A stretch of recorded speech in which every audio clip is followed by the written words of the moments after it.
सिद्धाणं नमो आयर्याणं नमो वज्रयाणं नमो लोये सवसाहूणं। बोलिए पंच परमेष्टि भगवान की जगत पूजा आचार्य भगवान गुरु विद्यासागर जी मुनि महाराज की। घटना धीवर के जीवन से लेकर धन कीर्ति के जीवन तक की चल रही है ना। धीवर से कैसे धन कीर्ति बना। आवाज आ रही? अरे जब धन कीर्ति की पर्याय में जब उसे जहर देने के लिए जो श्रीदत्त सेठ ने योजना बनाई थी, वह उसके विरोध में नहीं जाके उसके पक्ष में चली गई। किसके? धन कीर्ति के। धन कीर्ति को मारने की योजना बनाई जरूर थी, लेकिन योजना तो तब सफल होती जब धन कीर्ति का पुण्य कमजोर होता या पाप का उदय होता। उसका तो भाग्य इतना प्रबल हो रहा था इस समय कि लाख मारना चाहे तो उसे कौन मार सकता है। उसे तो हमेशा कर्म उसकी हमेशा रक्षा में खड़ा हुआ है। पूर्व में की हुई रक्षा आज उसकी रक्षा कर रही है। लेकिन इधर श्री दत्त का पाप का उदय कैसा है? जब वो विरोध में काम करता तब उसका ही अहित होता। जब उसने मन बनाया अहित करने का इसका देखना, जब उसे पता पड़ा कि मेरी पुत्री की शादी इसके साथ हो गई, तब इसे और महान आश्चर्य हुआ कि मैं जिसे मारने के लिए जाता हुआ पुनः बच जाता। और घर जब पहुंचा तो उसने धन कीर्ति को जब देखा कि मेरी पुत्री के साथ मेरा दामाद बन के खड़ा हुआ। धन कीर्ति ने चरण छुए तो मुख पे देखना, ऐसे जिनके मन में छल होता है उसके चेहरे से आप पकड़ नहीं सकते कि इसके चेहरे पे क्या भाव है। दोनों को आशीर्वाद दे रहा है, वो आशीर्वाद कह रहा है हाँ बहुत अच्छा हुआ, लेकिन अंदर से तो वो बदला लेने के लिए तैयार बैठा है। उसने योजना बनाई कि अब इस बार ऐसी योजना बनाऊंगा कि ये कैसे बच ही ना सके। और उसे योजना यूं बनाई, देखना जब व्यक्ति की बुद्धि कहते हैं ना, जब मनुष्य नाश पर छाता है, जब नाश मनुष्य पर छाता है पहले विवेक मर जाता है। जब विनाश छाता है व्यक्ति के सिर पे तो उसका विवेक पहले मर जाता है। उसे यही अब ये इतना ही रख लेता है कि कम से कम चलो अब तो मेरी पुत्री का पति हो चुका है, अब इसे मार के मुझे क्या मिलेगा, मैं अपनी पुत्री को अपने हाथ से विधवा कैसे बनाऊंगा। लेकिन जिसके अंदर जहर घुला हुआ है, जिसके ऊपर क्रोध का तांडव नृत्य कर रहा हो, तांडव नृत्य हो रहा है, सोचो कैसे वो कैसे क्षमा कर देगा किसी को। अपन ने कौन सी लेस्या में पढ़ा था, याद है? हाँ, ये कृष्ण लेस्या का भाव है। कृष्ण लेस्या वाला कभी किसी को क्षमा नहीं करता, वो बदला लेता है, दया धर्म से रहित होता है। कृष्ण लेस्या वाला कभी बेर नहीं छोड़ता, स्वयं मर जाएगा लेकिन सामने वाले के मारने का भाव नहीं छोड़ता। क्षमा तो उसके जीवन में है ही नहीं, क्षमा तो करता ही नहीं। वो कहता है कि मैं बदला लेके कुछ हो जाए, मेरा हित हो जाए, लेकिन इसका हित होना चाहिए। मेरा हित हो तो हो जाए, लेकिन इसका हित होना चाहिए। ये कृष्ण लेस्या के परिणाम है। लेस्या पढ़ चुकी है ना अपन, 6 लेस्या के भाव। लेस्या के परिणाम ऐसे ही होते हैं, जिसकी अशुभ लेस्या हो जाती है उसके परिणाम ऐसे ही तीव्र होने लगते हैं और पतन को प्राप्त होने लगते हैं। उसका भी अंदर से। और कसाई में कौन सी कसाई हो गई है? क्रोध कसाय, क्रोध कसाय, मान कसाय, माया कसाय, लोभ कसाय, चाहे कसाय होती ना। अब चार कसायों में अगर हम देखें तो ये अनंतानुबंधी है कि अप्रत्याख्यान है कि प्रत्याख्यान है कि संजलन, कौन सी है ये कसाय? मान लो अगर कोई से आपसे पूछ ले कि ये जो श्रीदत्त सेठ की जो कसाय है ये कौन सी कसाय है? अनंतानुबंधी, क्योंकि मिथ्या दृष्टि का ही तो ऐसा भाव होगा। अपनी बेटी को विधवा बनाने का किसका भाव होगा?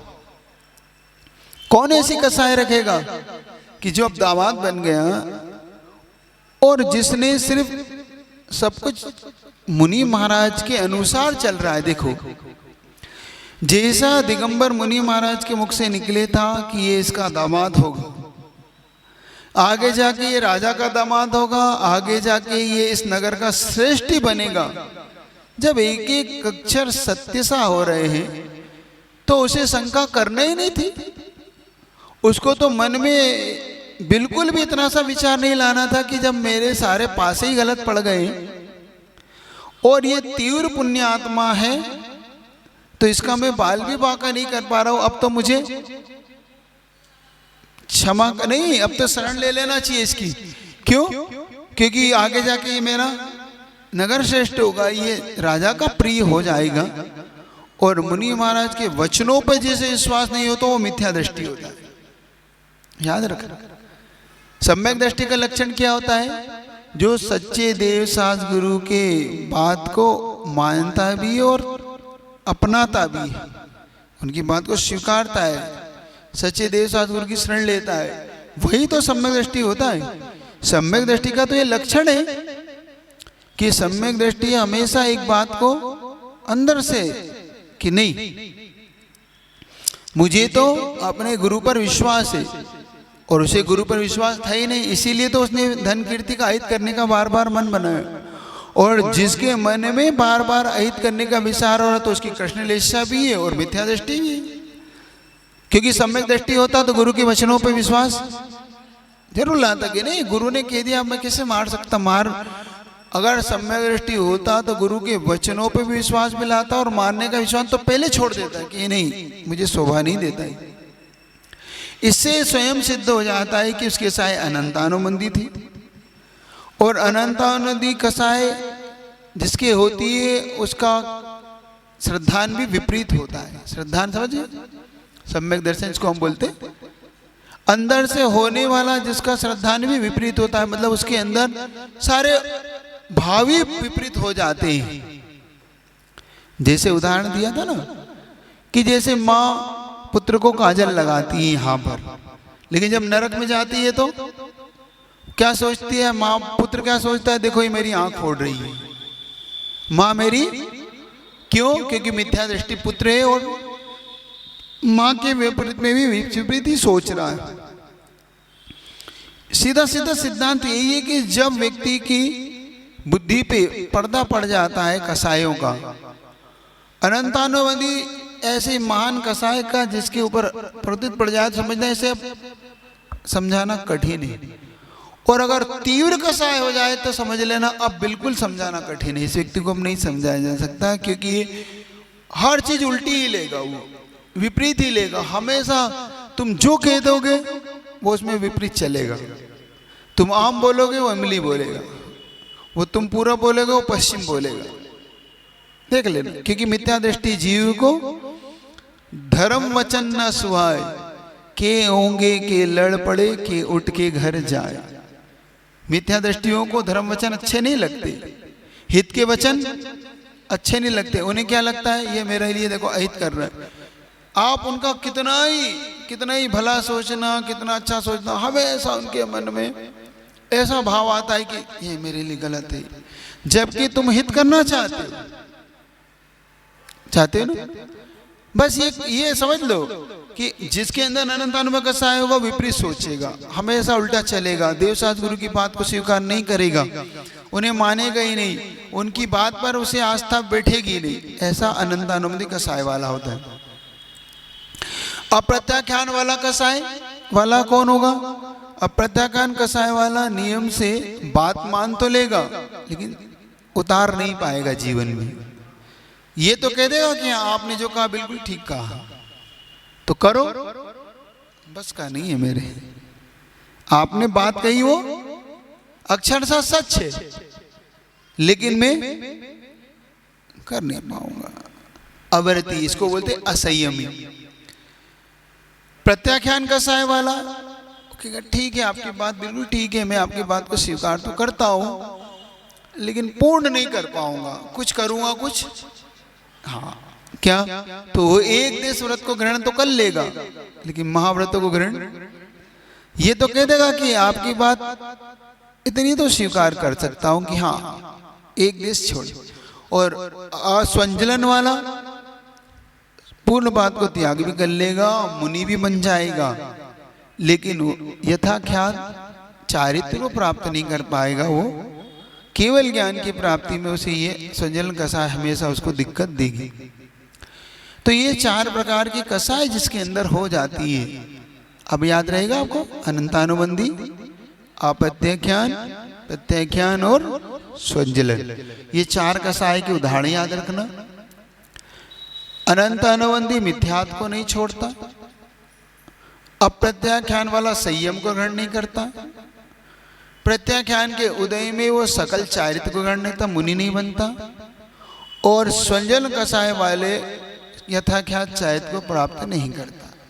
ये आपके मन में याद रख लेना, ये आगे जाके आपको काम आएगी जब आप एग्जाम देंगे। कोई बात नहीं, इस बहाने कम से कम आप कर्म के सिद्धांत को पकड़ तो रहे हो। मुझे अच्छा लगता है कि आप कम से कम इतना तो समझने लगे, आप कर्म की शक्ति को समझने का पुरुषार्थ करने लगे, आप कर्म के टाइम को समझने लगे, कर्म के चेंजेस लाने को करने लगे। संक्रमण क्या होता है इसको आपने पकड़ने का भाव तो किया। थोड़ा और आगे बढ़ता हूं ताकि और कर्म सिद्धांत के साथ आपको जोड़ता चलूंगा। ऐसा ही उस मिथ्या दृष्टि कहूंगा श्रीदत्त सेठ के मन में बार बार एक ही भाव, क्योंकि उसकी एक तो कृष्ण लीला हो रही थी, अनंत अन्वय कसाय का प्रभाव उसके जीवन में देखने में आ रहा था, और वो तीव्र अपनी कसाई की मंदता को नहीं कर पा रहा था। अब देखिए चलिए, जैसे ही उसने धन कीर्ति को देखा, मन में एक योजना बनाई, इसको मारना है, इस तरीके से मारना है कि सांप भी और लाठी भी ना टूटे। उसने कहा कि देखो धन कीर्ति, तुम्हारा विवाह तो हो गया हमारी पुत्री से, बहुत अच्छा हुआ, लेकिन हमारे यहाँ पे एक परंपरा है। क्या परंपरा है पूछा उसने, बताइए क्या परंपरा है। जैसे आपके यहाँ परंपरा होती है ना, मिथ्या परंपरा, हमारे यहाँ परंपरा है कि हमारी कुल देवी को पूजना जाता है, और कुल देवी को जब पूजने जाना होता है तो आपको संध्या के काल में आप जाइएगा, और रात्रि में, मध्य रात्रि में जब तुम जाओ तो जो मैं दूंगा भोग चढ़ाने की सामग्री, श्रीफल है, मिठाई है, ये एक ले जाना, और बस कुल देवी के सामने रख के एक दीपक जला के और अपना प्रणाम करके चलाना, इतना ही करना है बस तुम्हें। और ठीक है, अब आपकी परंपरा है तो कोई मुझे क्या आपत्ति, कोई बात नहीं। आपके यहाँ भी होता है ऐसे परंपरा, कुछ लोगों के यहाँ होती, कुल देवी पूजी जाती है, उस कुल देवी के सामने ही विवाह होते हैं। उन कुल देवी के अगर कोई पितृदेव होते हैं, कुलदेव होते हैं, पितृदेव मतलब पूर्वज पिताजी हैं, पूर्वज माता जी हैं, उनकी समाधि इसलिए नहीं बना देते, आर्या आर्या बोलते आप लोग, अरिया अरिया अरिया बोल देते, अरिया एक छोटा सा एक वो बना देते हैं, अरिया उसमें स्थापना कर देते हैं, हमारी पितृ ये वहाँ आते हैं, और आपने ऐसे, ये भी एक प्रकार का घोर मिथ्यात्व है, ये मिथ्यात्व है। और बहुत से लोग कुल देवी के सामने जाएंगे, उनकी पूजा करके ही फिर अपने घर को आएंगे, दोनों पति पत्नी जाएंगे, बहुत लगा है, किसी के गांव में है, किसी के शहरों में है ना। जैसे मान लो गांव से शहर आ गए तो उस गांव जाएंगे वो पूजन करने, छिटकी चढ़ाने। हाँ, छिटकी चढ़ाने जाएंगे। कढ़ाई है, उसमें से कुछ भोजन बनेगा, कोई नई वस्तु आएगी तो पहले वहां पे जाके भोग लगेगा।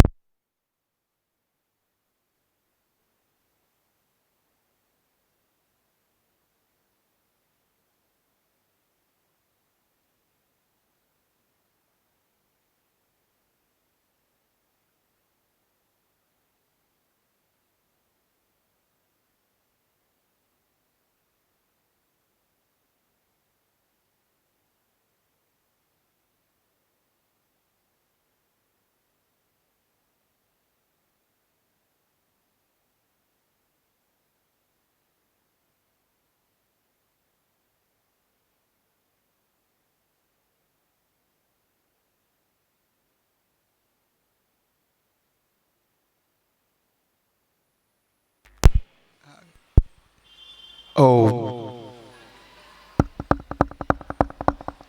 ओम ओम।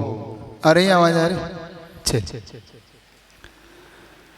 बहुत से लोग ऐसे मिथ्यात्व के चक्कर में पड़ जाते हैं, और जब ऐसे मिथ्यात्व के चक्कर में जो जीव पड़ जाते हैं, बस ध्यान रखना, पाप का अनुबंध करा लेते अपने साथ, अपने सम्यक दर्शन को खो देते।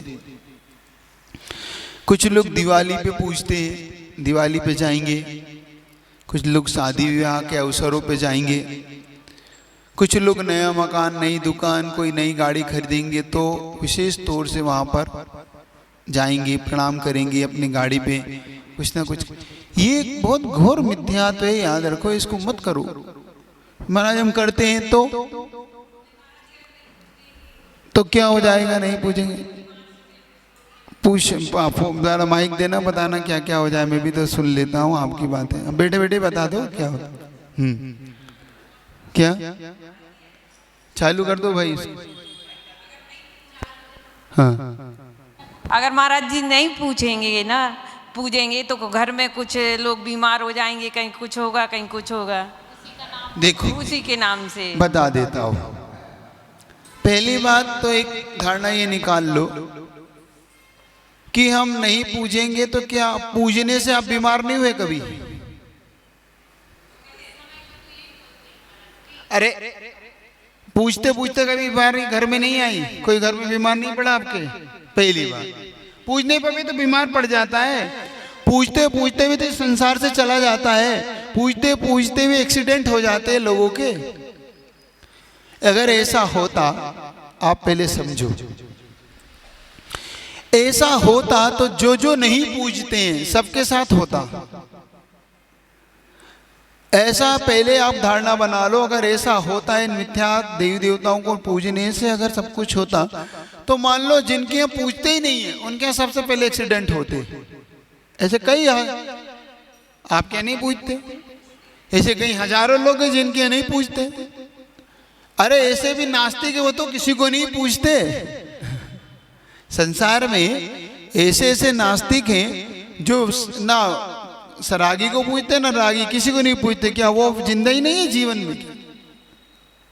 पहली बात तो धारणा तो ये टूट जाती है हमारी कि हमारे नहीं पूजने से ऐसा होता है।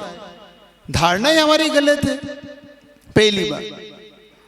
दूसरी बात, इनको अगर एक बार पूज लिया है हमने तो छोड़ा भी फिर विधि पूर्वक ही जाता है। एक बात याद रखो, हमें नुकसान क्यों होता है? हमें नुकसान इसलिए होता है कि हमने पहले तो उनको गले लगा लिया। अब तुम सांप को गले लगाओ और फिर दूध ना पिलाओ तो भड़केगा नहीं, तो उसे व्यवस्थित छोड़ दो व्यवस्थित अपनी जगह पे, वो अपना चला जाएगा, आपको कुछ नहीं कहेगा। तुम उसे पालो भी और पूजो भी नहीं। ना इनकी दोस्ती अच्छी, दुश्मनी अच्छी। फिर क्या करें? पहला तो इनको पूजना ही नहीं, इनको गले लगाओ नहीं। क्या होता है, कभी कभी एक उदाहरण देता हूं। कभी कभी क्या होता है, किसी के घर किराए के होते हैं, तो किराए के घर खाली कराने के लिए किसी ऐसे व्यक्ति का सहारा ले लेते कुछ लोग जो थोड़े से अपराधी किस्म के होते हैं ना, जिनको क्या बोलते हैं अपनी भाषा में अपना, गुंडा टाइप, मतलब वो शब्द में नहीं बोलना चाह रहा। आप ऐसे अपराधी किस्म के लोगों का सहारा लेते हैं और आप उनसे घर खाली करवा लेते हैं। वो घर तो खाली करवा देता है लेकिन वो चिपक जाता है आपसे, अब वो आपको परेशान करता है। क्यों? क्योंकि आपकी कमजोरी उसने पकड़ ली, क्योंकि भाई इसने मेरा सहारा लेके घर खाली कराया तो इसके पास तो ये बलजोर तो था ही नहीं, ये तो मुझसे ज्यादा कमजोरी थी। और फिर क्या करता है वो आपको परेशान करता है, भाई 1000 दो, 5000 दो, 10,000 दो, मैंने घर खाली करवाया, वापिस से कब्जा कर लूंगा, नहीं तो ये कर लूंगा। अब तुम्हारी हालत हो जाती है अपन घर के रहे ना, पहले एक से छुटकारा पाया आसमान से गिरे, हमारी आपकी स्थिति हो जाती है आसमान से गिरे खजूर पे अटके जैसी। अब वो इधर भी खाई, इधर कुआं, इधर खाई, अब कहां जाए। बेटर यही है कि ऐसे लोगों का सहारा कभी लो ही नहीं, सही सहारा लो जिससे कि तुम्हारे परेशान आगे ना हो, हम भविष्य को देख के काम करें। ऐसे ही कुछ लोग कुदेवी देवताओं के चक्कर में पड़ जाते हैं, थोड़ी सी तकलीफ पड़ी और किसी ने बताया वहां चले जाओ और वहां चले जाते हैं और उनकी मान लो ठीक हो जाता है। मान लो देवी देवता है, अभिशाप वरदान दोनों होता है उनके पास, आप ठीक हो गए। अब ठीक हो गए, अब इनको कैसे छोड़ोगे, इसको छोड़ना कैसे?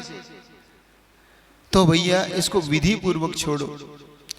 जब किसी ऐसे अपराधी किस्म के आदमी से पाला पड़ जाए ना, तो उससे छुटकारा पाने का एक तरीका ये है कि किसी ऐसे बड़े व्यक्ति से तुम अपनी पहचान बनाओ जिससे वो अपराधी भी घबराता हो और बड़ा व्यक्ति अपराधी ना हो। याद रखना, ऐसे अच्छे व्यक्ति से अपनी पहचान बनाओ जिससे अपराधी भी कपकपाता हो कि नहीं भैया ये उसके साथ रहता है, अभी गड़बड़ हो जाएगी, तो आपके साथ फिर परेशान अपराधी भी नहीं करेगा और उसको तो परेशान करना है ही नहीं जिससे तुम्हें, समझ रहे हो?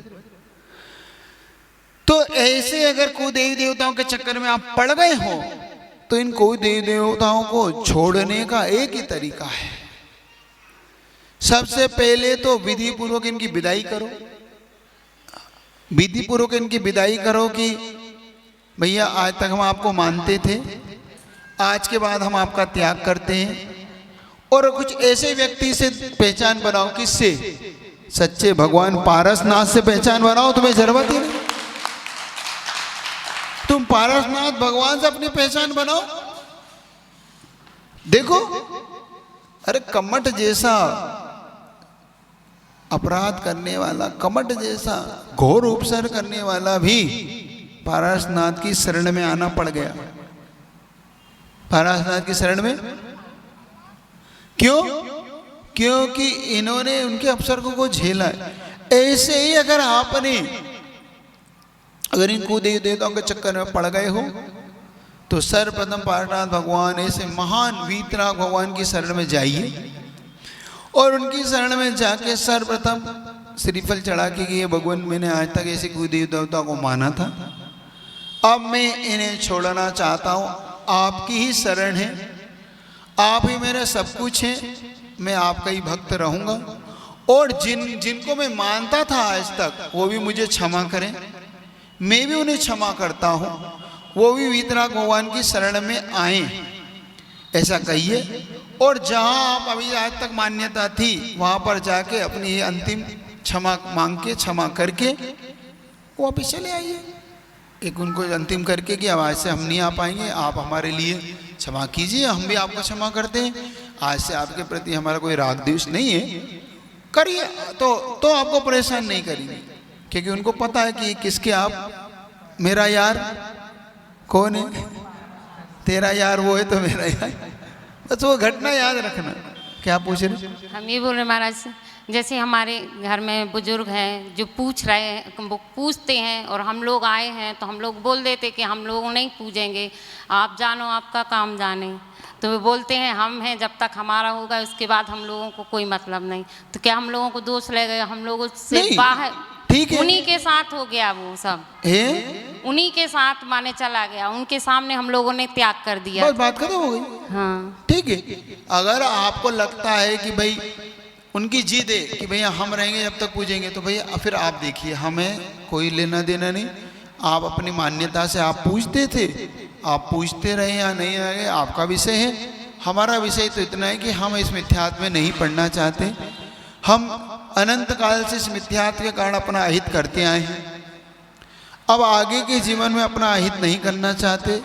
तो हम तो इस यहाँ से इस चीज़ों से फ्री होना चाहते हैं। ये सच है कि अगर आपको फ्री होना है इस मिथ्या से, तो आप अपने आप को इस मिथ्या से बिल्कुल दूर कर लो, बिल्कुल दूर। घबराओ नहीं, डरो नहीं। थोड़ा बहुत आपको परीक्षा हो सकती है, थोड़ा बहुत भय मन में बैठ सकता है कि छोड़ दिया तो कुछ हो नहीं, लेकिन निडर होके, क्या होके, बस निडर होके आपने कहा तो थोड़े दिनों में सारी व्यवस्था व्यवस्थित हो जाएगी। लेकिन आप करिए मत, बस ऐसे विधि, लेकिन करना विधि पूर्वक। कभी कभी विधि बिना किए भी अगर कर देते हैं तो फिर थोड़ा सा तो कि भाई अभी तक तो हमसे काम निकालते थे और आज हमारे लिए ऐसे ही छोड़, तो फिर वो भी थोड़ा सा मन में उनके भी खेद होगा। बस बात खत्म हो, उनने बोल दिया, उनकी बात है, नहीं है ना, परेशानी तो नहीं है ना, बात खत्म। क्योंकि आपने पहले ही इस बगात का त्याग करके उन्हें छोड़ दिया। तो समझ रहे हैं आप लोग, अपने जीवन में इस मिथ्यात्व से ऊपर उठ जाइए। इन चीज़ों में कुछ नहीं रखा है, कुछ नहीं। इतना मिथ्यात्व, कितना घोर घोर मिथ्यात्व आप लोग पाले हुए हो अपने जीवन में। कैसी कैसी जगहों पे आप सिर पटकते हो, किन किन स्थानों पे अपने आप को तुम समर्पित करते हो। तो मुझे तो आश्चर्य होता है आप सब पे। जहाँ कोई लेना नहीं, कोई देना नहीं, वहाँ पर आप लोग, जबलपुर में भी, जैसा नाम नहीं लेता, फिर भी कई स्थानों पे ऐसे स्थान हैं, बताते हैं वहाँ पे कभी साइकिल पे, उस पत्थर पे लोग साइकिल पे पैर, साइकिल पे चढ़ते हैं ना बचपन में, तो कैसे चढ़ते हैं भाई, किसी पत्थर पे चढ़ जाते हैं, फिर साइकिल पे बैठ जाते हैं, फिर उससे डंडे से साइकिल सीखते हैं। ऐसे ही सीखते ना, हमने तो ऐसे ही सीखी कि उस डंडे पे बैठ गए और उस पर साइकिल धीरे धीरे चलाना सीख गए। बताते हैं कई स्थानों पे ऐसे स्थान भी हैं जहाँ पर लोग उन पत्थरों पे पैर रख के साइकिल सीखा करते थे। धीरे धीरे उन स्थानों को पोत दिए गए और पोतते पोतते स्थान हो गए कि वो वहाँ पर आप देवता पैदा हो गए। एक स्थान बन गए, घंटी टंग गई, मंदिर टंग गए और लाइन लग के वहाँ पे दर्शन हो रहे हैं। क्या नहीं, हमारे भगवान, हमारे देवता हैं, हमारे, अब हमारा ये, हमारे बस इतने इष्ट हो गए कि अब हमारे यहाँ तो सब कुछ इनसे ही चलेगा। देखो, अरे कल तक वहाँ लाइन पैर रख के लोग घूमते थे, साइकिल सीखते थे, अचानक ऐसा क्या हुआ? अचानक, वही जगह, अचानक ऐसा क्या हुआ? सुन रहे हो? ये सब धारणाएं बदलिएगा। ये सब धारणाएं अगर अभी भी नहीं बदले तो आप सच्चे वीतराग भगवान को समझ ही नहीं पाओगे अपने जीवन। अपने जीवन में सच्चे भगवान को समझ रहे हो कि नहीं समझ रहे हो? और कुछ पूछना तो नहीं है क्या? हाँ पूछो। देखो मैं स्पष्ट कह रहा हूं, अपनी धारणाओं को निकालो। अगर अभी भी निडर होकर नहीं पूछोगे तो आगे कभी जीवन में समाधान नहीं पा पाओगे। पूछो ना, हमें उनसे कोई भलाई बुराई नहीं है, लेकिन कम से कम समझने की दृष्टि तो हमारे अंदर होना ही चाहिए। चलिए, नहीं भी पूछते तो इतने ही रखता हूं। समझ में आ रहा आपको? चलिए, तो इस प्रकार से इस घोर मिथ्यात्व में अपने आप को कभी भी नहीं डालना। चाहे कोई भी मिथ्यात्व हो, कोई भी चक्कर हो, किसी भी गंडे ताबीज में पड़े हो, किसी यंत्र मंत्र ताबीज में पड़े हो, किसी श्रीफल को बांधने में पड़े हो, कहीं आप हाथे लगाते हो, कहीं आप किसी दिवाली पे, होली पे, दशहरे पे आप किसी प्रकार के कोई मान्यता मानते हो, शादी में, विवाह में, इस तरीके से कोई भी अगर मिथ्यात अभी तक आपके जीवन में हो तो सबको छोड़ दीजिएगा। बहुत से लोग हरिया अलग अलग चीज़ें मनाते, अमावस्या मनाते कुछ लोग, कोई शनि अमावस्या मनाते हैं, कुछ लोग अपने पुत्र के ऊपर कुछ ना कुछ बनाते ना, वो क्या बोलते हो, कब आती वो संतान साते, हाँ संतान साते मनाते हैं।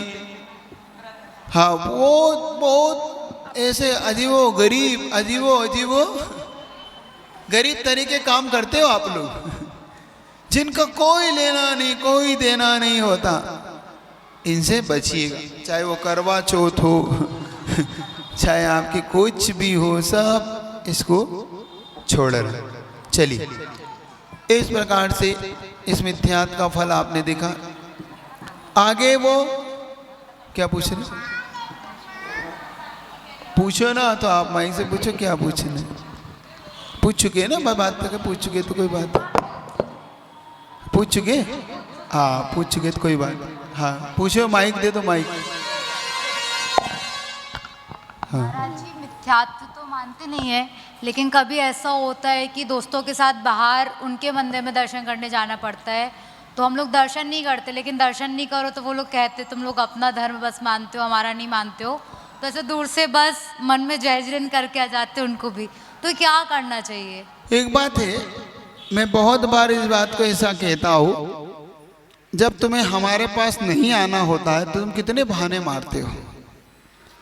तुम्हें जब गुरु के पास नहीं आना हो, क्लास में नहीं आना हो, तुम्हें मंदिर नहीं जाना होता है तो कितने बहाने बनते हो, कितने बहाने। मान लो तुम्हें चाहे क्लास पढ़ने का, नहीं महाराज बहुत अर्जेंट काम है महाराज जी, पढ़ाई है हमारी, महाराज जी आप समझते ही नहीं महाराज जी, हमें ऐसा है वैसा है। जब तुम्हें नहीं आना होता तो कितने बहाने होते तुम्हारे पास, है ना, होते ना। तुम्हें मंदिर नहीं आना हो तो मम्मी आज सिर दर्द कर रहा है या पेट दर्द कर रहा है, मम्मी बात माना तो करो आज, नहीं तो मैं जरूर जाती। देखो तुम्हें मतलब तुम्हें मंदिर जाना हो तो नहीं जाना हो तो बहाने हजारों हैं। तुम्हें गुरु के पास नहीं जाना हो, क्लास में नहीं पढ़ना हो, तुम्हें स्वाध्याय में नहीं बैठना हो, अगर तुम्हें प्रवचन में नहीं बैठना तो हजारों बहाने तुम्हारे। और तुम्हें हार नहीं देना हो, मम्मी नहीं वो छू गया वो हार ही नहीं देना, और देने ही नहीं, सोला नहीं सूखा है, गीला है, पानी गिर रहा है, और देने वाला गीले में भी देता है। जिनको देना होता है वो गीला पहन के भी देता है, नहीं महाराज बहुत भावना है हार देने की, और जिनको नहीं देना वो सूखा भी पहन के नहीं देता, सूखा नहीं है महाराज पानी गिर रहा, आज मन नहीं है महाराज, आज थोड़ा सा बहुत बाहर जाना, ये जाना वो जाना, मतलब इतने बहाने तुम्हारे पास होते हैं। तो क्या अपने सम्यक दर्शन को बचाने के लिए एक बहाना वहां नहीं मार सकते आप? अरे तुम्हारा दोस्त तुम्हें मिथ्यात्व में डाल रहा है तो तुम उस मिथ्या से बचने के लिए एक बहाना वहां मार दो। अरे वो अंदर गया, फोन लगा के निकल जाओ। तुम यहां से कैसे निकलते उठ के? तुम कैसे जाते हो? तुम्हें सभा से जाना होता तो यूं फोन निकालते यूं और नीचे उतर जाते हो। फोन आया भी नहीं है, कुछ भी नहीं है, जबरन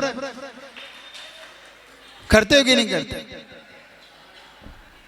जब तुम्हें यहाँ बीच सभा में जुड़ना हो, पता है कि महाराज जी अब देख ही रहे हैं, अब जा भी नहीं सक रहे और बैठ भी नहीं पा रहे, तो तुम्हें ऐसे फोन निकालते हो बहुत अर्जेंट। जब प्रधानमंत्री का सीधा फोन आया, सीधा प्रधानमंत्री का फोन आया, महाराज जी नहीं उठाएंगे तो अभी प्रधानमंत्री नाराज हो जाएगा, और ऐसे करके जब निकल जाते वहां कर लो।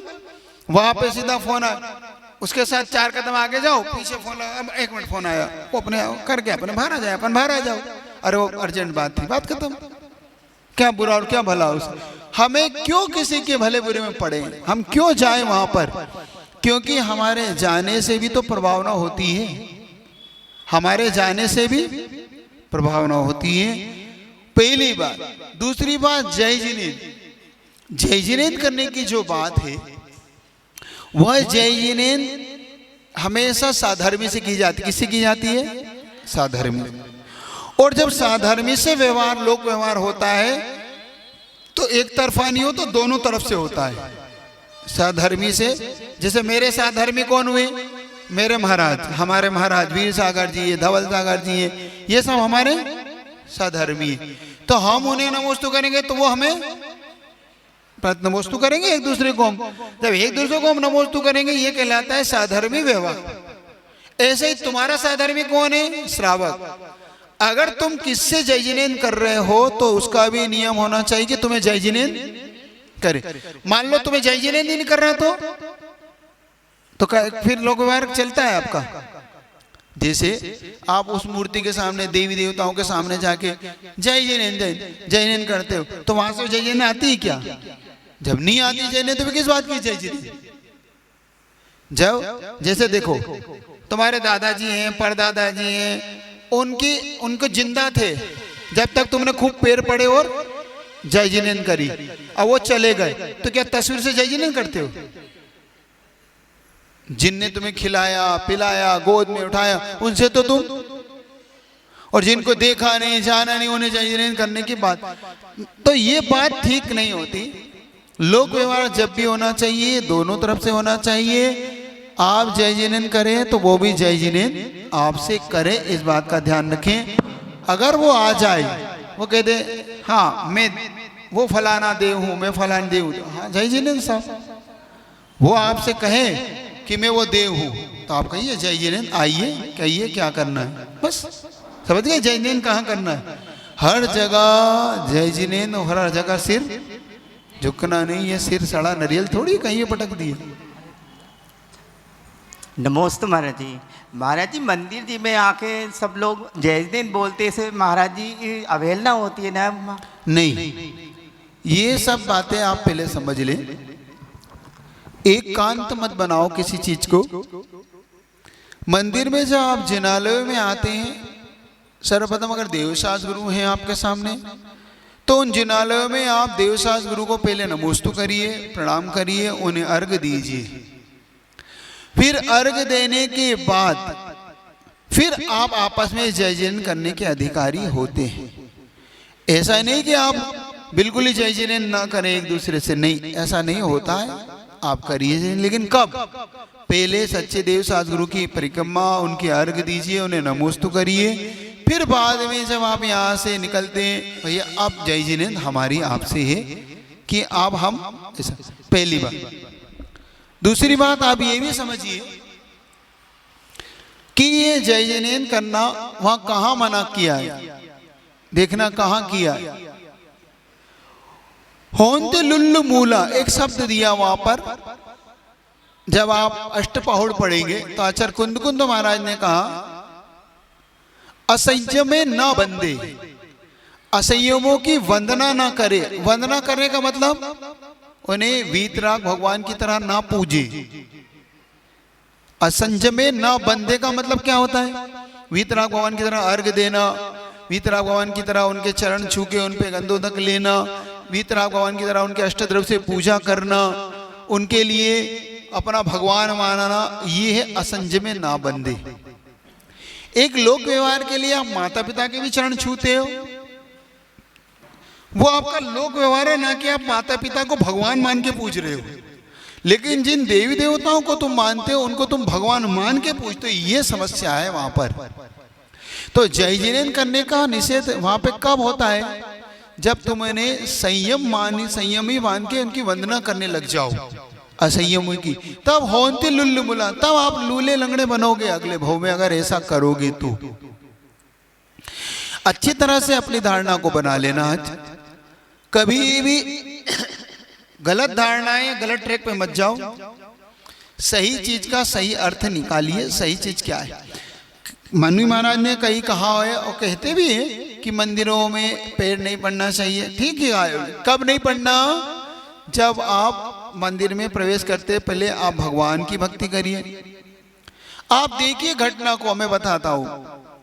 अंजन चोर ने सर्वप्रथम जब रिद्धि को, आकाशगामिनी विद्या को प्राप्त किया और सुमेरु पर्वत पे पहुंचा, तो वहां पर मुनि महाराज थे, वहीं पर वो जिनदत्त सेठ थे और वहीं पे भगवान थे। लेकिन उसने सबसे पहले जिनदत्त सेठ के पैर पड़े। अंजन चोर ने किसके पैर छुए? जिनदत्त सेठ के। ना महाराज के छुए ना भगवान के छुए। उससे पूछा ये क्या कर रहे हो? अरे भगवान है, ये भगवान बैठे हैं, ये गुरु महाराज बैठे हैं, पहले इनकी तरफ करो ना नमोस्तु। तो कहता नहीं, मेरे उपकारी तो आप हो, मेरे लिए आपने उपकार किया है, अब आप जो कहोगे वो मैं करूंगा। मेरे उपकारी ना भगवान है ना गुरु है, मेरे उपकारी तो आप हो। अब आप बताओ कि मुझे क्या करना है। लेकिन फिलहाल तो पैर तो आपके छुओ, क्योंकि मेरे आपने मुझे पता बताया है इनका, आपने मुझे पता बताया है इनका, किनका? भगवान का और गुरु का। गुरु को और भगवान को बताने वाले तो आप हो, आपके लिए तो पहले मेरा नमस्कार है। हाँ, आप बताओ, उसके बाद मैं अपनी गलती को स्वीकार कर सुधारूंगा। अब मैं भगवान को करूंगा, फिर गुरु को करूंगा, फिर आपको करूंगा। समझ में आ रही बात? नहीं आ रही? अगर ऐसा होता तो सर पे हुए लूले लंगड़ा अंजन चोर हो जाता, मोक्ष नहीं जाता। पहले समझ तो लो। देखो, नाम नहीं लो, नाम नहीं लो, ये पूछ लो कि वीत सरागी देवी देवताओं के बारे में समझ लो, मैं पूछ लूं, बिना नाम ले पूछ लो। माई की बंदे दशहरा में घूमने के लिए जाते हैं, देखने के लिए जाते हैं। देखो, पहले बहुत अच्छे से समझ लो। पहली बात, अगर जो कोई भी ऐसे रावण को मरते हुए देखने जाता है, सीधा सीधा वो भाव हिंसा से जुड़ जाता है। रावण को देखना एक प्रकार से भाव हिंसा करना है। क्यों? क्योंकि रावण अपनी करनी का फल भोग रहा है नरकों में, वो अपनी करनी का फल भोग रहा है और वो मर चुका है। कृष्ण लक्ष्मण के हाथ से वो पहले ही। अब हम उसके बारे में बार बार हिंसा में ना पड़े। प्रतीकात्मक जो लोग जलाते हैं, रावण का पुतला जलाते हैं, उन्हें भी समझना होगा। लेकिन कम से कम हम जब जैन दर्शन के, जैन सिद्धांत को मानने वाले लोग हैं, तो हमें भी ये समझना होगा कि इन हिंसा में हम ना पड़े, हम ना जाएं।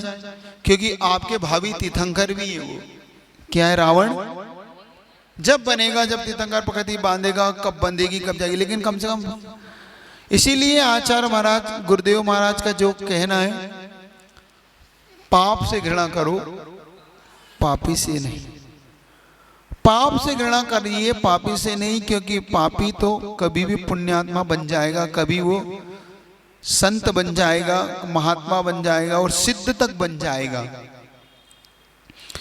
और आपकी घृणा अगर पापी से ही रह गई और पाप से घृणा नहीं कर पाए, तो तुम जिंदगी भर तुम पावन नहीं बन पाओगे। क्या कह रहा हूं? पापी कब पावन बन जाएगा ये आपको पता नहीं पड़ेगा। इसलिए अच्छा तो यही है कि हम पाप से घृणा करें, पापी से नहीं। पापी को हमेशा सुधरने का मौका देते हुए, उसके पाप को दूर करने का हमेशा अच्छा भाव रखते हुए, उसके प्रति हमेशा अच्छा भाव रखो। भले ही उसके चेहरे पे तुम कुछ भी बनो, ये नहीं कह रहा। आपको लगता है कि मुझे गुस्सा आ रहा है, हाँ, आप उसके पाप के लिए हाँ उसे थोड़ा सा तो दंड देना चाहिए, ये नहीं कह रहा हूं मैं। लेकिन मन में क्या भाव रखना चाहिए? इसका अच्छा हो जाए। मन में कसाई मत रखो। चेहरे पे भले आपके आने दो कि नहीं तुमने ठीक नहीं किया, ये बात आने दो, कोई बात नहीं। वचन में कहो ये ठीक नहीं है, आपने ठीक नहीं किया, शोभा नहीं देता। लेकिन मन में हे भगवान इसका भी भला हो जाए, मेरा इसके प्रति बुरा भाव। जैसे माँ का भाव होता है ना, माँ का भाव कैसा होता है बेटे के प्रति? दुष्ट कहीं के। कैसा बोलती है माँ? मेरे सामने मत आना, निकल निकल यहां से, यही कहती। और अंदर से हे भगवान ये कब सुधरेगा, ये इसको कब बुद्धि आएगी, कब ये अपना जीवन अच्छा बनाएगा। कोई पूछता है क्या हो गया, मैं तो परेशान हो गई, ये कब सुधरेगा ये। अंदर से तो, और बाहर से अरे तुम तो अभी कह रही थी निकल जा, निकल जा तो सच थोड़ी कह रही थी निकल जा, सुधर जा। सुन रहे कि नहीं? ऐसे माँ का भाव ऐसा बना रहता है। ऐसे ही किसी के प्रति अगर आपकी कसाई हो तो ऐसा भाव, पाप के प्रति ऐसा भाव और पापी के प्रति सुधारने का भाव, ये भाव ही आप अपने वालों तक रह पाओगे। क्या ये भाव से ही आप अपने वालों तक रह पाओगे? नहीं तो आप बिल्कुल उल्टा कर लोगे, इससे हैं बिल्कुल विपरीत चले जाओगे। हमने दुनिया का अजीब रंग देखा, हमने दुनिया का अजीब रंग देखा, अपनों को साथ छोड़ गैरों का संग देखा। हमने दुनिया का अजीब रंग देखा, अपनों का साथ छोड़ गैरों का संग देखा। अपनों वालों के लिए जिनकी जेब तंग थी, अपने वालों के लिए जिनकी जेब तंग थी, उन्होंने गैरों के लिए उनसे अपने वालों के लिए जंग करते देखा। समझ में आ रहे? हमने गैरों के लिए अपने वालों से जंग देखी। ये बात ये याद रख लेना, बस सीधी सीधी से सिद्धांत है। हमने दुनिया का अजीब रंग देखा। ये दुनिया का अजीब रंग है। अपने वालों के साथ तो उल्टा करता है, जंग करता है। अपने वालों को छोड़ के गैरों का संग करता है ना? आगे बात नहीं, नीचे की लाइन शायद नहीं बैठी, आपको नहीं बैठी ना, तीसरी लाइन नहीं बैठा। फिर से बोल देता हूं, फिर से बोल दूं, चलिए फिर से बोल दूं। हमने दुनिया का अजीब रंग देखा, अपनों का साथ छोड़ गैरों का संग देखा। अपने वालों के लिए जेब तंग देखी, अपने वालों के लिए जेब तंग देखी, और गैरों के लिए अपने से जंग देखी। अब तो आगे, अब तो ठीक है। हमने दुनिया का अजीब रंग देखा। यह दुनिया का एक अजीब रंग है, अजीब ढंग है इस दुनिया का। इस दुनिया में ऐसा ही होता है। तो कम से कम आप पापी से गणा करिए, पाप से गणा करिए, पापी से गणा मत करिए। रही बात जय जिनेन की, समझ में आई कि बात समझ में आ गई? जय जिनेन का प्रश्न आ गया। देखो अपन इस बात को ऐसे भी समझें, अरिहंत और सिद्ध में हम जब नमोस्तु का क्रम करते हैं तो सिद्ध बड़े हैं, अरिहंत छोटे हैं। सिद्ध बड़े हैं ना, अरिहंत छोटे हैं। लेकिन जब हम नमोकार मंत्र पढ़ते हैं तो अरिहंत को पहले नमोस्तु करते हो, सिद्ध को क्यों? क्योंकि अरिहंत उपकारी है, सिद्ध उपकारी नहीं है हमारे लिए। याद रखना, अरिहंत उपकारी है, सिद्ध हमारे लिए उपकारी नहीं है। अरिहंत ही है जो सिद्ध का पता बताते, वरना हम सिद्ध को क्या जाने सिद्ध कौन है? अरिहंत सिद्ध का पता बताने वाले कौन है? अरिहंत। इसीलिए जो उपकारी हो जाता है वह हमारे लिए विशेष हो जाता है। जो उपकारी हो जाता है वो हमारे लिए विशेष। इसलिए तो यहां पर इस बात को अच्छी तरह धारणा बना लेना। तो आगे आपको कहीं नहीं जाना, कहीं नहीं भटकना। अपनी एक प्रभावना अंग होता है अपनी। यहाँ जब हम कहीं ऐसी जगहों पे जाते हैं, ऐसे सरागी देवी देवताओं की शरण में जाते हैं, तो हम एक प्रभावना अंग में शामिल हो जाते हैं। जैसे आपके यहाँ पंचरणक होता है, आपके यहाँ कोई रथ यात्रा निकलती है, तो अगर वो लोग आते हैं, भीड़ होती है, तो आप क्या कहते हो? आज प्रभावना हुई कि नहीं, ऐसा कहते हैं ना। और जब तुम जाते हो, तुम वहां खड़े होते हो, तो वह प्रभावना होती कि नहीं? कहते हैं कि नहीं? ये लोग हमारे यहाँ आए थे, हमारी इससे प्रभावित थे। तुम भले घूमने गए थे, तुम भले अंदर से ये बात लेके गए थे, कोई बात नहीं, कोई अपने को क्या फर्क। ये याद रखो, जिन शासन की प्रभावना में अपन शामिल हो, कुप्रभावनाओं में नहीं, कुदेवी देवताओं की प्रभावना हम शामिल अगर शामिल होते हैं तो हम घोर मिथ्यात्व में पड़ जाते हैं। एक बात याद रख लेना इसका। ऐसे कई दृश्य, कई लोग होते हैं। सीधा सीधा हर बार एक बात कहता हूं, फिर के देता हूं, दोस्ती पक्की, खर्चा अपना अपना। दोस्ती पक्की, खर्चा भाई तेरी मेरी दोस्ती है, लेकिन धर्म की दोस्ती है। हाँ, वो श्रद्धा का विश्वास, श्रद्धा का, आस्था आस्था है। भाई तेरी मेरी दोस्ती पक्की है, ठीक है, मैं मना नहीं कर रहा उनसे दोस्ती करिए, दोस्ती रखिए, लेकिन दोस्ती दोस्ती है, श्रद्धा श्रद्धा। अरे आपके प्रधानमंत्री को देखो ना, आपका प्रधानमंत्री हिंदू राष्ट्र होने से अपने हिंदुत्व को मान्यता रखता हुआ जब अमेरिका जाता है तो वहां पर भी वो 9 दिनों में रात अन्न का त्याग करके फलाहार करता है। सोचो तो, सिर्फ धर्म के कारण।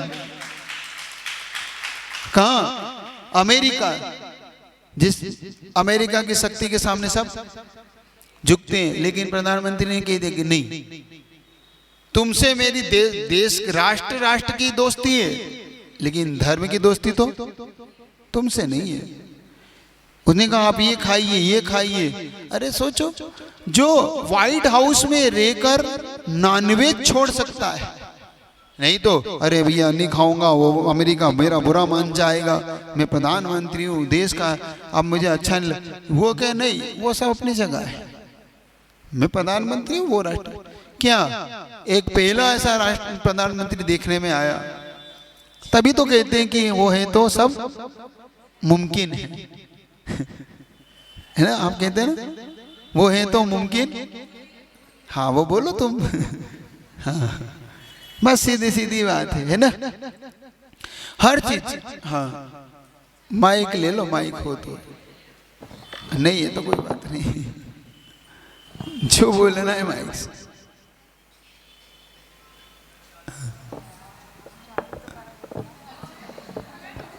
हेलो।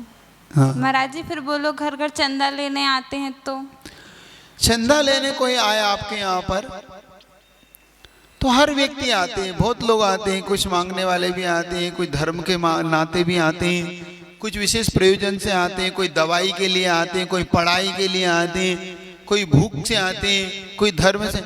हमारा प्रयोजन, ओ सुनिए, हमारा प्रयोजन मात्र होना चाहिए कि मेरा प्रयोजन सिर्फ आपसे संबंध है, ये लीजिए, आप जाइए, आपका काम करिए, मुझे धर्म से कोई लेन देन। बस धर्म मान के कोई चंदा चिट्ठी मत दीजिए, धर्म मान के मत दीजिए, आप मन में और लाइए नहीं। जैसे भिखारी लोग आते हैं, क्या आप क्या मान के देते हैं? गुरु नहीं, बस देते तो हो, कुछ भोजन गुरु को देते हो, कुछ भोजन भिखारी को देते हो, लेकिन दोनों में भावों का अंतर है। एक को गुरु मान के देते हो, एक को भिखारी मान के देते हो, एक को भिक्षु मान के देते हो। तो भिक्षु मान के देते हो देव, और भिखारी मान के देते हो। तो ऐसे ही आप वीतराग भगवान को मान के जो देते हो वो दान अलग है, और कोई अपने पे दबाव मान के हमसे दान ले रहा है तो हम धर्म मान के दान ना दें। भाई हाथ जोड़ो, पीछा छोड़ो, भाई पकड़ो, तुम जाओ। क्योंकि हम ठीक है, क्वांटिटी कम है, लोग कम है, तो इस तरीके से आपके ऊपर विशेष उपसर्ग ना हो, किसी प्रकार से आपके ऊपर कोई संकट ना आए, क्योंकि कभी कभी ऐसे संकट खड़े हो जाते हैं, नहीं तो अलग प्रकार का उपसर्ग करते हैं। जैसे गंदी मटकियां फोड़ जाते हैं, अगर चंदा नहीं दो तो फिर आपके प्रति गाड़ियां पंचर कर जाएंगे, आपकी गाड़ियों में आग लगा जाते हैं, सीट फाड़ जाते हैं, करते हैं वो लोग, क्योंकि उनका नेचर है ये, कि उनका नेचर, क्योंकि उनको सच्चा धर्म मिला होता तो ऐसा करते? कभी नहीं करते। यही बताता है कि तुम धर्म क्या मान रहे हो, ये इसका नाम धर्म है कि भाई हमने नहीं दिया तो तुम हमारी गाड़ी की सीट फाड़ गए, गाड़ियां पंचर कर गए, हमारे यहाँ गंदगी फेंक गए। नहीं, इसका नाम धर्म नहीं। इससे समझ में आता है कि क्या धर्म है और क्या देना इनको दान। फिर भी चलो, मुसीबत से बचने के लिए हमने, लेकिन धर्म मान के कतई नहीं। ऐसे करिए, ठीक है? चलिए, क्या पूछ रहे? तो ये चीज आपको समझ में आ गई। आप जो भी आपको पूछना हो निश्चिंत होके पूछिए, ये मिथ्यात आज निकलना चाहिए आपके मन से, ठीक है ना? तो कभी ताला कुची नहीं पूछना, थोड़ा सा उनको पीछे दे दो। कभी कोई ताला, कोई चप्पल, कोई ये सब नहीं पूछना, ठीक है ना? याद रहेगा। हाँ, क्या पूछ रहे? चलिए जल्दी जल्दी पूछो, समय का उपयोग करो। हाँ महाराज जी। हाँ पूछिए। जैसे महाराज जी अपन से सामने वाले व्यक्ति कोई सीताराम या जयराम जी की या राधे कृष्ण करता है तो अपन भी उसके बदले में करते हैं, तो उसमें करने में भी मिथ्यात्म है? जय जिनेन्द्र करिए। वो उसने उसका आचरण किया, हमने भाई आपकी श्रद्धा आपके इस प्रति, जिसके प्रति हम आप उनकी श्रद्धा को, तो हम उनकी श्रद्धा को नहीं कोई ठोकर ठेस पहुंचा रहे, लेकिन हमारी श्रद्धा जिसमें है हम उसमें, भाई आपकी उनमें श्रद्धा है तो आपने उनका नाम लिया, हमारी जिसमें श्रद्धा है हमने उनका नाम लिया, उसमें क्या बुराई मानना। आप करिए, वो आपसे कहते हैं तो आप भी करिए जय जिनेंद्र साहब, उसमें क्या बात है। जय जिनेंद्र बोलिए, जय जिनेंद्र आपका एक आपका व्यवहार है, लोक व्यवहार है। तो जय जिनेंद्र खराब है क्या? आप पूछिए ना, आप जय सुनिए, आप अगर मुझसे राम राम कहलाना चाहते हो तो आप जय जिनेंद्र बोलो ना, है? हाँ तो बोलिए वीतराग राम की जय, कौन मना कर रहा है? वीतराग राम की जय बोलिए ना, हाँ वीतराग भगवान राम की जय बोलिए, उसमें क्या बात है। हमारे यहाँ राम हुए हैं, राम के प्रति हम भी श्रद्धावान है, लेकिन कौन से? वीतराग, वीतराग राम की हमारी श्रद्धा है, उनके प्रति हमारी आस्था है। हम उन्हें भगवान मानते हैं, क्यों नहीं मानते? कौन कहता है हम हनुमान को नहीं मानते? हम हनुमान को भगवान मानते हैं, हम राम को भगवान मानते हैं, क्यों नहीं मानते? ये धारणा ही गलत है लोगों की, जो इस प्रकार की गलत धारणाओं से जीते हैं कि हम, हाँ वीतरागता को मानते हैं, जो मोक्ष गए हैं, जिन्होंने मुक्ति पाई है उनको हम मानते हैं, हम सरागी नहीं मानते। इसमें क्या बात हो गई? चलिए ठीक है, आप पूछते। हेलो महाराज जी, घर के बाहर नींबू वगैरह मिर्ची लगा देते हैं, कोई जूता भी वगैरह टांग देते हैं, इससे एक मैंने अभी प्रवचन दिया था ऊपर वाले की जूती, कभी आपको मिले तो सफिशिएंट उत्तर उसमें है, फिर भी आपको संतुष्ट नहीं होगी तो फिर प्रश्न करना, फिर उसमें उत्तर दूंगा। बहुत अच्छा है वो प्रवचन, सुन लेना, उसका टाइटल ही मैंने दिया था ऊपर वाले की। हाँ मैंने कहा ऐसे ही लोगों को टाइटल ही अपने आप बता देगा कि इसमें कोई खास बात है। उसमें काफी कुछ उसका सॉल्यूशन किया है। एक बात याद रखो, मिर्ची नींबू टांगने से अगर ये सब हो जाता तो अमेरिका में, जापान में, रूस में यहाँ कोई नींबू टंगता है ना कोई मिर्ची टंगती है वहां पे, ना काली मटकी टंगती है ना कोई जूता टंगता है वहां। तो क्या उन्हें नजर नहीं लगती?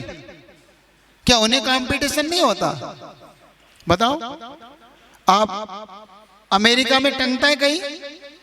पूछ लेना, डाल लेना कहीं अमेरिका में टंगता हो, कहीं व्हाइट हाउस पे टंगा हो।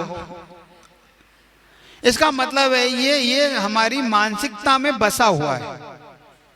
इसको बोलते हैं तंत्र क्रिया। क्या बोलते हैं इसको? हमारे यहाँ तंत्र क्रिया, मंत्र क्रिया और यंत्र क्रिया, 3 क्रियाएं होती है। इसको बोलते हैं तंत्र क्रिया। तंत्र क्रिया का कहलाता है जिसमें हमारी मानसिक धारणाओं को बदला जाता है। हम अपनी मानसिक धारणाओं को पावरफुल बनाते हैं। इन पावरफुल बनाने के लिए इन तंत्र क्रियाओं को किया जाता है। जैसे कि हमने काला टीका लगाया, काला धागा बांधा, एक प्रकार से इसको नजर बोलते हैं। मैं मना नहीं कर रहा, लेकिन इसको धर्म मान के नहीं करना, ये कह रहा हूं आपसे। क्या कह रहा हूं आपसे? पहली बात, आप में हिम्मत हो तो इनकी जरूरत नहीं है। ये किन लोगों के लिए? जिनके कमजोर दिल वाले होते हैं, जिनके कमजोर होते हैं, उनके लिए चीजें विशेष तौर से होती हैं। फिर भी कहीं आदिनाथ पुराण में इसका वर्णन हमने पढ़ा था। अभी धन्य कुमार चरित्र पढ़ रहा था, उसमें भी इसका वर्णन आया था। तो मैं इन शास्त्रों की बातों को नकारता नहीं, दिया है तो इसको धर्म मान के नहीं किया उन्होंने, इसको एक सगुन मान के किया। क्या मान के किया? हाँ, सगुन मान के इस प्रकार से बुरी दृष्टियों को बचाने के लिए किया है। तो वो उसको धर्म मान के नहीं करना, ये बार बार आपसे कह रहा हूं। क्या चीज? धर्म मान के नहीं करोगे तो एक बात सुन, जो क्रिया धर्म मान के की जाती है वो मिथ्यात्व होती है। जो क्रिया धर्म मान के ही नहीं करते, हम इलाज के लिए डॉक्टर के पास जाते कि नहीं?